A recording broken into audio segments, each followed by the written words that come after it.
Hey everybody. Three, two, one. Hey everybody. Welcome back to the Triple C Collective here on Superhero Saturday. I'm Jimmy, and let's go ahead and dive into Peacemaker, Episode 5, Monkey Dory. This episode opens up with Peacemaker curing his hangover from the night before. He is, making this concoction of like rocky hard eggs, or not hard eggs, raw eggs, into a cup with some Tabasco sauce and stuff, and taking it down. Excuse me.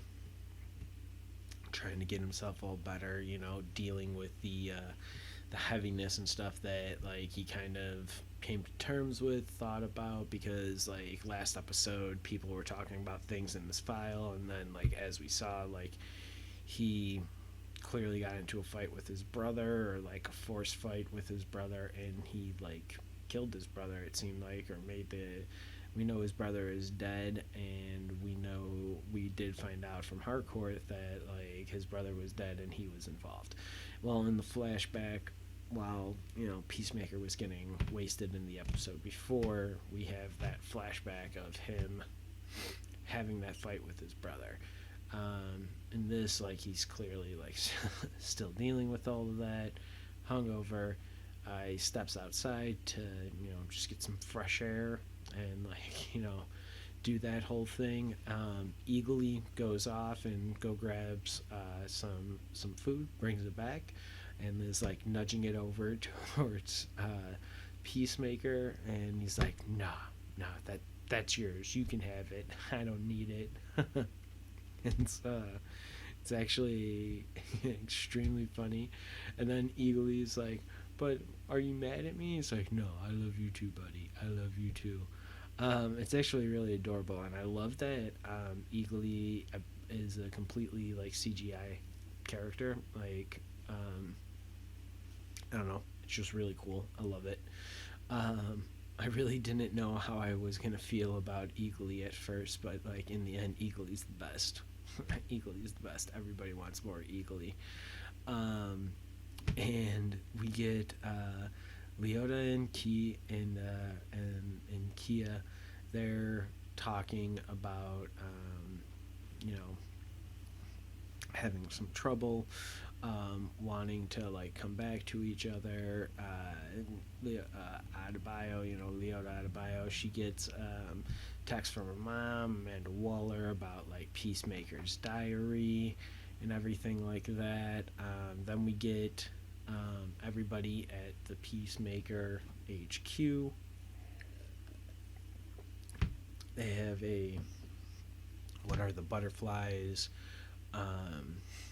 debriefing that was with a PowerPoint done by Economos, and he does really silly animations, has them animates the butterflies going through all open orifices on humans, and so he has an animation of one of them going up their butts, and it's an extremely funny conversation. Vigilante is it just makes me laugh in it, and it's just absolutely outrageous. Every little bit of it, just like this show. It's so outrageous, but again, like it grows on you a little bit. I still don't know if I like Peacemaker though. Can't say that like I'm 100% sold on him. Hate his dad. Hope his dad will die, but it looks like we're going to be seeing Robert Patrick through every single one of these episodes, so I am not super excited about that. Not that I hate Robert Patrick, I just don't like that character of the White Dragon. Tough hang.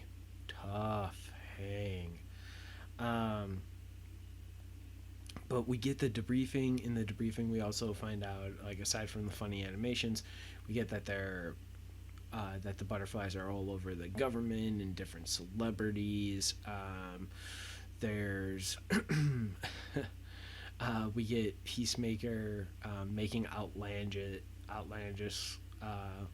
claims about like Superman and like Harcourt, like asking Harcourt if she knows more than Google does. They also find out that the fluid is made at the Glen Tao bottle manufacturing plant, and it's this like weird that we've seen already. This weird like honey liquid looking kind of goop stuff, and in this presentation by the end, because Peacemaker throughout the entire time is just kind of ragging on this entire presentation, the PowerPoint, and is making all kinds of like comments, just totally derailing this. And in all of that, like Cosmos is like, I'm sorry, I didn't know, I couldn't think of anyone else to put in jail other than your dad. And then Peacemaker goes on a laundry list of different people who could have been on there, and it's just obnoxiously long. It, it's one of those things where like it goes on so long awkwardly then, and it's just funny. It's just really great. It's a great little like gag that they do here, and it's a lot of fun. Um, and then we get Mern yelling at Vigilante about a rhetorical question, and Vigilante was like, "I will just pretend that I ignored that and I didn't say anything, and I take my answer back." And then they all kind of get ready to set off on a field trip to the Glentau manufacturing factory to go ahead and kind of scope it out and decide if they need to take it out, or if they can blow it up, take it out, or destroy it, or end production, or whatever it is, whatever they got going on there. They need to figure out what's going on. Then we get a cut to the White Dragon in prison, finally being visited by Detective Song. She's like, "I've heard you, Sophie Song. I've heard you, Detective Sophie. She is, she's like, I heard you've been asking for me all night. Like, what do you need? What do you want? What's going on here? Why are you bothering everybody like this?" And he's like, White Dragon's like, take my prince. I didn't kill that girl. I wasn't there. Take them right now. See if they match. And, if they match, great. Leave me in here. But if they don't, it wasn't me, and you gotta let me go. And she's like, well, you gotta give me something. If it wasn't you, then who? And he's like, it was my shithead son. And she confirms the name, like, Christopher. You're saying Christopher Smith, your son, Peacemaker. He's like, yes. Then we get Peacemaker and Adebayo having a conversation. Adebayo's like, you need to be nicer than John. Think about the words you use and choose. Like, you can hurt people's feelings and stuff. That's not cool. That's not cool to just be like mean and rip on people who like work hard on stuff and try, actually put forth the effort and get things done and do it, like John did with the PowerPoint and the fun and the little wacky, the little wacky animations and stuff that he used. So all of this is all really great. I love Danielle Brooks. She is so great as Leota Adebayo. I love it. We also get then Vigilante basically backing up the claim of what Adebayo is saying, is like, oh yeah, this is what he does all the time. Like he named, gave my brother and all the other guys in the locker room different nicknames based on what their genitalia and stuff looked like, and it was like, oh, okay. So Vigilante was like, yeah, my brother was Prince Charming. And then we get Peacemaker being like, well, what about me? I always got called a bully and stuff for it when I was just trying to have fun, just calling it as I saw it or whatever. And they were all like, well, if you thought about your words, people wouldn't be calling you then a bully or anything. And it was interesting. It was interesting, this whole idea of trying to make, because again, so many people, I guess, were asking the question, why does Peacemaker deserve a show? Why, after, like, you know, his oath of, like, he loves peace so much he doesn't care how many men, women, or children he needs to kill, and now we're starting to see him give a little bit of pushback and stuff on that, and, like, that's his, like, change and stuff, and it's like, I don't know if I still believe it, I guess. So after that conversation, we go back to the jail. We get Fitz, you know, is it officer? Maybe it's Detective Fitzgibbon as well. But we get Fitz and Detective Sophie Song. We get her and him getting sending another sheriff off to go get the fingerprints, get scanned, and have the scans then air dropped to them so that they can get it, look at it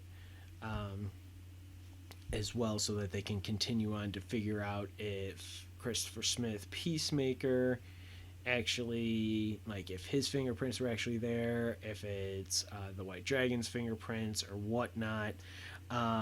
Fitz does, you know, call her out, you know, does say, like, hey, if doing it this way, we could be flagged, you know, we could be caught for doing this. And she's like, I kind of don't care. It's really great. It's really awesome. I really like the relationship between those two cops, Fitz and Detective Sophie Song, or Fitzgibbons. I like how they play off each other and how they try and, like, back each other up while, like, insulting Robert Patrick. It's actually something that I find extremely funny.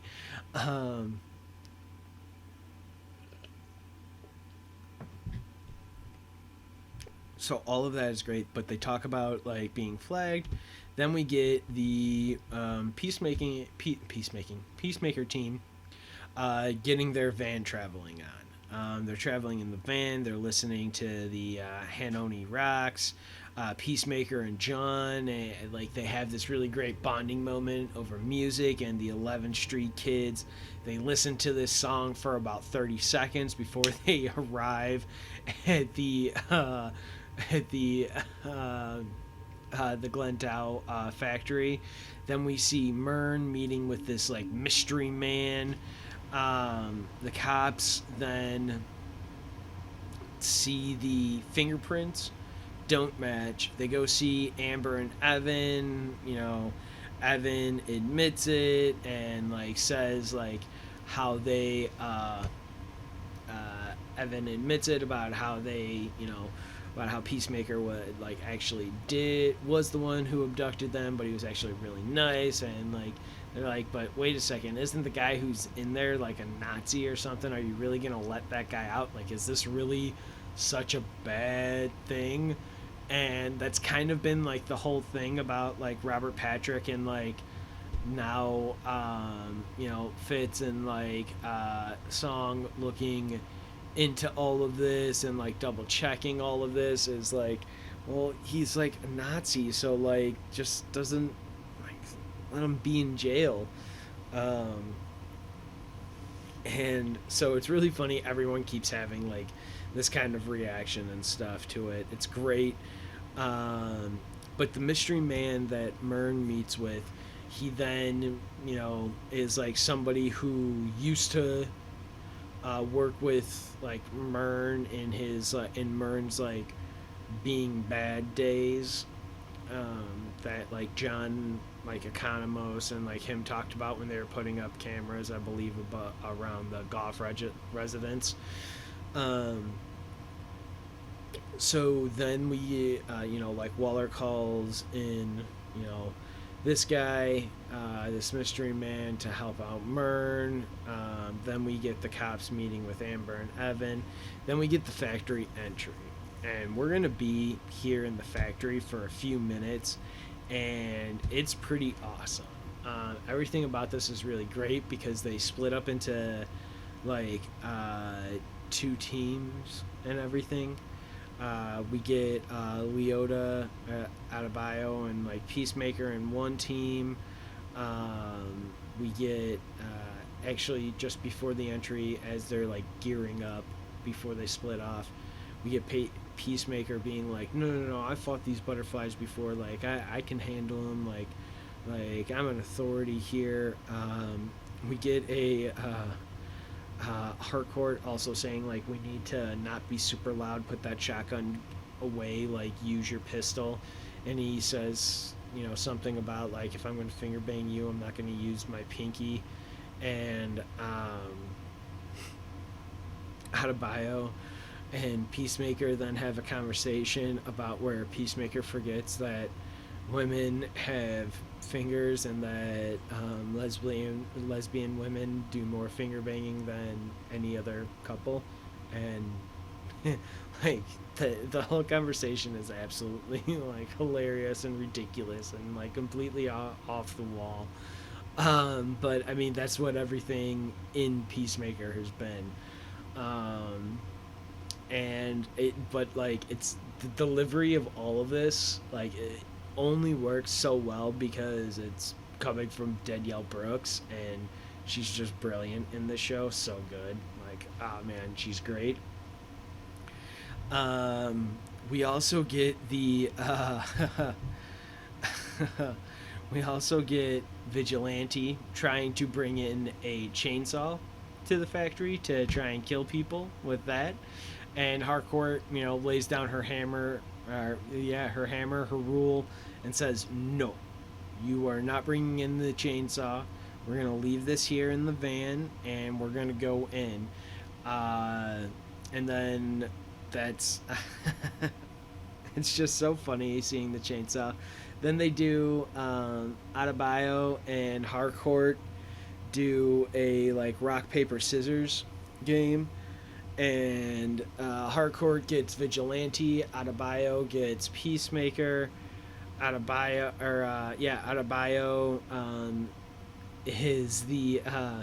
is with Peacemaker, and seeing Peacemaker with his X-ray vision helmet, because like when we last saw Peacemaker took a bunch of different helmets from his dad the last time he was at his dad's.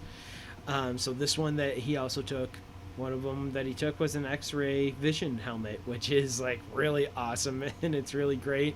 Adebayo is talking to one of the women behind the counter to get some information about what's going on here, and like, trying to figure out if they are all butterflies, and bam, headshot.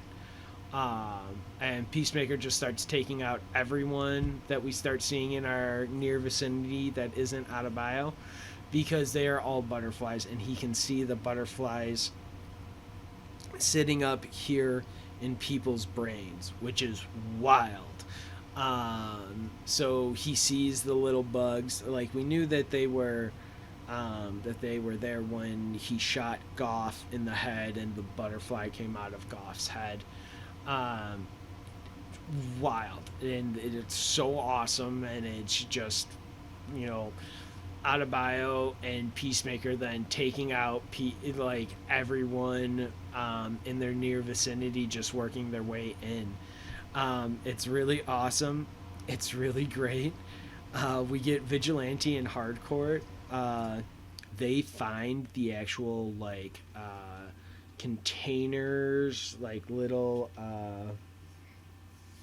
honey containers that are in like big crates on like pallets and stuff that are getting ready to ship out. So they find a bunch of stuff there. They assume that this is actually the processing and distribution, basically the distribution hub or center of the of their of the butterfly honey food or whatever. And it's all really great. This is all really awesome. And I have I love this like scene, this little bit here that we get inside the factory. We're here for a few minutes, and it's just so awesome.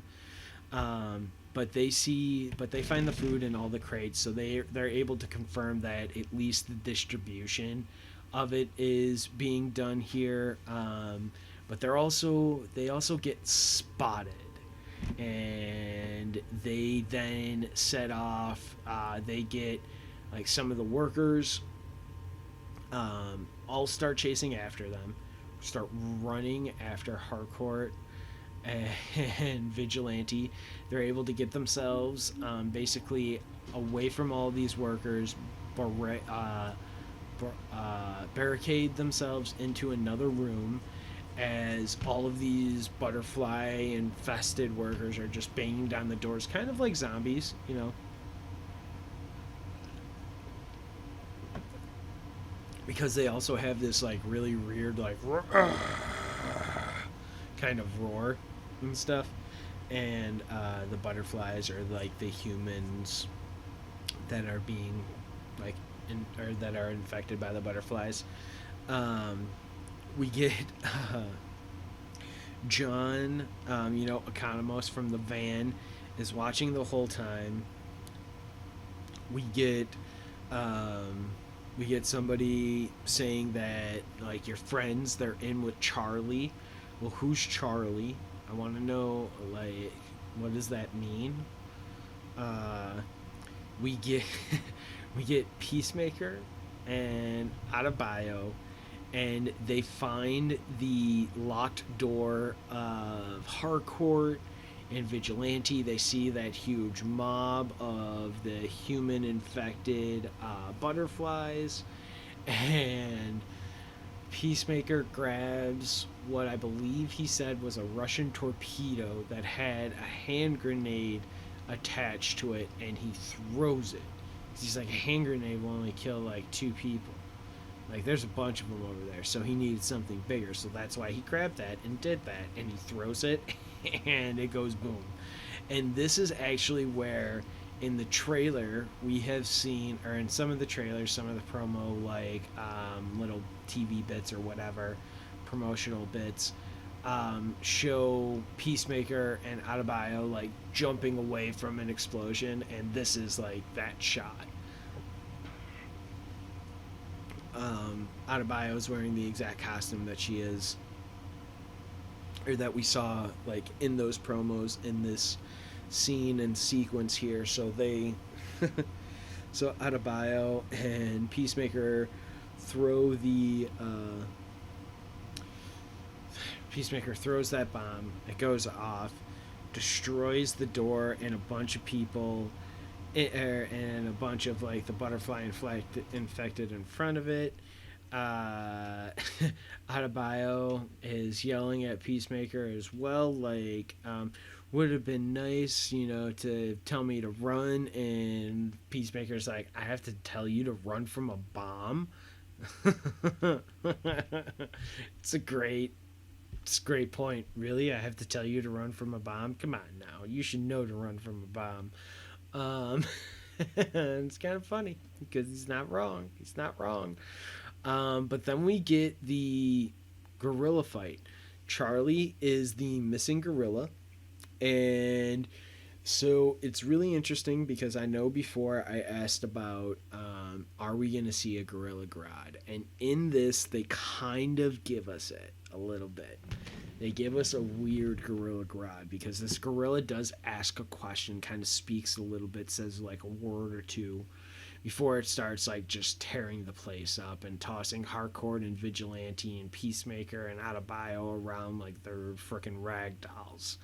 So they're all getting beat up. Economos is watching this from the van where he's been the entire time, watching, surveilling, making sure nobody else is like coming in there or whatever, or getting out or anything like that, because he was able to take care of Judo Master last time. Does all that. Then we cut back to back inside, and the gorilla is getting ready to kill one of the teammates, and then we hear it. The gorilla gets ripped in half by Economos using a freaking chainsaw.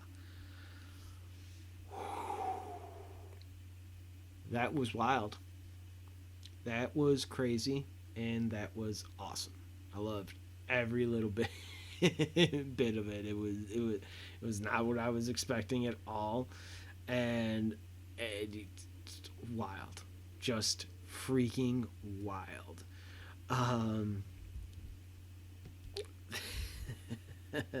then we get the team after John Economos kills the gorilla with the chainsaw. We get the 11th Street kids playing them out because Peacemaker and John had that bonding moment earlier about the 11th Street kids. Since Economos clearly came in and saved their butts just now. They were clearly going to play this song because Economos also shows that he has like a tattoo of it on his forearm that says 11th Street kids. And it's awesome. Like it was in their like celebration in the car in the van, like one of them's like who kills a gorilla with a chainsaw? Like, oh my god, it's wild. Harcourt takes a picture of everybody in the van that she's not in. It's not like her trying to get in there in a selfie. She just takes one of everybody else from her perspective like that, which was like really neat and cool. Then we get cut back to the White Dragon. He is at his house, we get the White Dragon. He is staying in prison because we get introduced to that mystery man who is now Captain Locke. And Locke gets in control. He stopped all the fingerprints and everything that Song and Fitz had done. And he tells Detective Song to go home, get some rest. That's an order. I'll take it from here. Everything else is fine. We get the Peacemaker.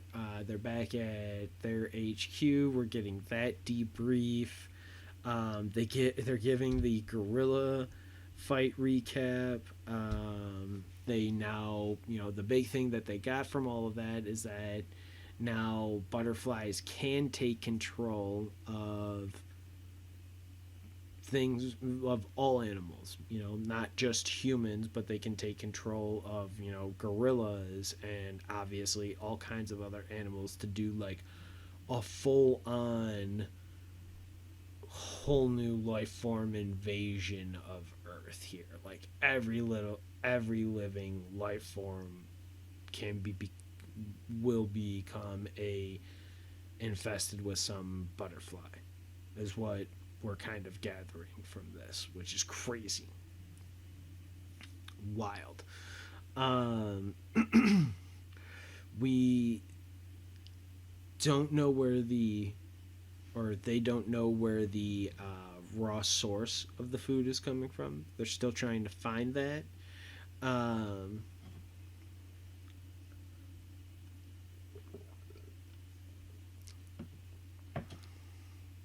We get them, all basically like, this was a good win for us today. Everything that happened today was a win. Go home, get some much needed rest, like chill out, we'll be fine. We also get Peacemaker defending John to Vigilante when Vigilante is like talking about like wanting to kill somebody with a chainsaw, and then John just comes in there a few minutes later like doing it. Like Peacemaker's like, quit doing that, don't do that, like let him have his moment, it was good. And like kind of defends John, which can only assume that based off the chainsaw and the 11th Street kids and like that song and all, and like that band and all of that, the Hano Rocks, that the whole putting his dad in prison is water under the bridge now. We get one of the funniest things is now, then we get Detective Song and Fitzgibbons going to Detective Song's uncle's house to get a search warrant. and it's just so funny that like Fitz is like, "Who is this? How do you know this judge?" And like then at the last moment, right before she knocks on the door, she's like, "It's my uncle." And so she basically, as soon as her uncle opens the door, the judge, she's like, "Hey, you know the superhero Peacemaker?" And basically lets him in, like kind of looks side to side, and then like lets him in right away to hear what his niece has to say. Harcourt texts the Harcourt's at a bar, and just listening to whatever music or karaoke is kind of going on there. She's going through her phone and she sends a text out to everybody in everybody the picture from the van, and it's really like awesome. They're all texting each other back. Adebayo is actually driving Peacemaker back, so Peacemaker is showing at all the different emojis and like everyone's different responses to Adebayo. Uh, Peacemaker invites Adebayo in for a drink. She asks straight up, "Are you trying? Are you trying to have sex with me? You know I'm married and and I'm a lesbian, right? And don't try and say that like your dick is a lesbian because that's not a thing." Um, and so it's like, and she's great. Danielle Brooks is so funny because it's like it's her delivery that makes all of that, and like her performance that makes all of that believable from her end and not just like ridiculous. And like it's great. She is so good, she is so awesome. Her performance is great. The way that her and actually like John Cena play off each other, like that's also really good. I also really like the Harcourt and Adebayo like one-on-one stuff as well. Um, I don't know. Like I said, I had to like Danielle Brooks is by far my my favorite person on the show, and her character Latoya Leota. Sorry, Leota Adebayo is just awesome, just great. Love it. They once they're inside, she makes Peacemaker makes a really bad drink. Then they just have a beer. She's kind of looking around. She sees a picture of his brother, asks about that a little bit. Um, he says that like Harcourt once called him like pretty, and like tells the whole story, and it's like that doesn't count. That doesn't work. Like that. um, Adebayo calls Peacemaker out, says, "I think you use being a dick just as a way to like push people away. If you drop that and you just let your, just be yourself, just be Chris Smith. Like, you might be along a lot better. Like, you might have more friends, more people might let you in. That'll be, maybe give that a try. Try that." Um, and Peacemaker's all kind of like upset, like getting ready to kind of cry and stuff here, a little bit with Adebayo, because he says that he's never had that. He's never had like this kind of like bond or like kinship or friendship, basically like on a team or with like other teammates and stuff like that. And so like he finds all of this very special that he has with Adebayo, and like everyone having each other's backs. So it's really great. It's a really great moment. It's a moment that I enjoy a lot, but I am still not. I don't know. I still don't. I still haven't been convinced that Peacemaker needed his own show, other than for the sole purpose to introduce me to Danielle Brooks. then yes, that you know what, you're right. That is absolutely worth this show, because she's so great. She's just delightful. Um, we get, we also get then Adebayo. We find so like we see Adebayo as well. Put Peacemaker's diary, like slip it underneath his like TV stand or whatever. So like that's weird because like I don't remember up until this point, only strictly through Waller, of anyone really talking about a diary or anything like that. For Peacemaker, we've never heard Peacemaker talk about a diary. We've only heard people talk about Peacemaker's file and like what's in his file and like things like that. That's really all that we've like heard about. Um, so yeah, this is weird. This is weird that like Waller is asking about it. All of this seems kind of fishy. It all kind of seems fishy. Um, we get out of bio. She's feeling kind of bad about it. Um, she calls. Like you can just tell she feels like she, when she leaves, when she leaves Peacemaker's place, and like, you know, she feels kind of bad about it. She calls Kia, leaves a voicemail. She's on her way back. She ends up going back to the HQ though, or at least we catch her back at the HQ. She says she went home, but she couldn't sleep, so she came here to just, you know, try and work some things out or whatever. She sees Peacemaker's like helmet, decides to put it on, um, activates the, you know, she says X-ray vision on because she heard, you know, Peacemaker say X-ray vision off earlier. So she just assumed like saying, "Hey, turn it on," like that would work, and she was right. So she's looking around. She looks out like the building, like in some parts of like the office. There, she looks at her own hands, sees her own hands through the like X-ray vision, and then she looks and she sees Myrn.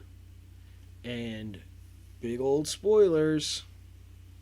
If you haven't watched episode 5, Peacemaker, big old spoilers coming. Myrn has been a butterfly this entire time. Or at least it is revealed to us that Myrn has a butterfly in his head. And considering Myrn was not anywhere near Goff or any of his people or anything like that, has been like at the HQ on all of the missions and stuff, like we can only assume he has always had this butterfly in him. Now John, he had the conversation with John Economos in an earlier episode about wanting to change, feeling bad about the things that he had done. We had thought that, you know, Myrn was just like a mercenary kind of type person before, so like maybe he finally grew a conscience from all of those kind of missions. But maybe it's because he wanted to change, because he actually did change, and a butterfly has been controlling him this entire time. Interesting. But Myrn chases Adebayo out of the HQ and into the street, and then we get a cut to black. All of the credits roll, and then we get the after credit like little extended scene, and it's again Peacemaker going on like the complete list of people that could have, that Economos could have put into jail instead of his dad. He puts on a huge list. One of the names that he says is Ariana Grande. Once Peacemaker, John Cena, Christopher Smith is done listing all of his names and like takes a breath, like Economos is like, okay, you know what? That's a long list with a lot of really great options, but I'm not putting Ariana Grande in jail. She just looks too innocent. And Peacemaker's like, possibly. Possibly. It's really funny. I'm like, possibly true. Possibly true. It's so good. Um, so this has been funny. This has been a funnier episode. Um, I don't know. The show's growing on me. I really like Leota Adebayo, played by Danielle Brooks. I'm liking the story actually with like the aliens. I'm actually and like the butterflies. Like it's actually a really interesting thing. They say that there's a lot of them all throughout like the world. So I wonder if like in the Suicide Squad, if there were people maybe they interacted with in the Suicide Squad movie that James Gunn did, if there were people like in that movie that were affected by these butterflies already, or if all of this has happened like post the Suicide Squad, like all of the butterflies coming to Earth happened post Suicide Squad because of Starro and things like that. I don't know. It'll be interesting to see. This is episode 5, so we have 6, 7, and 8. We have 3 more episodes left. My name's Jimmy Clark.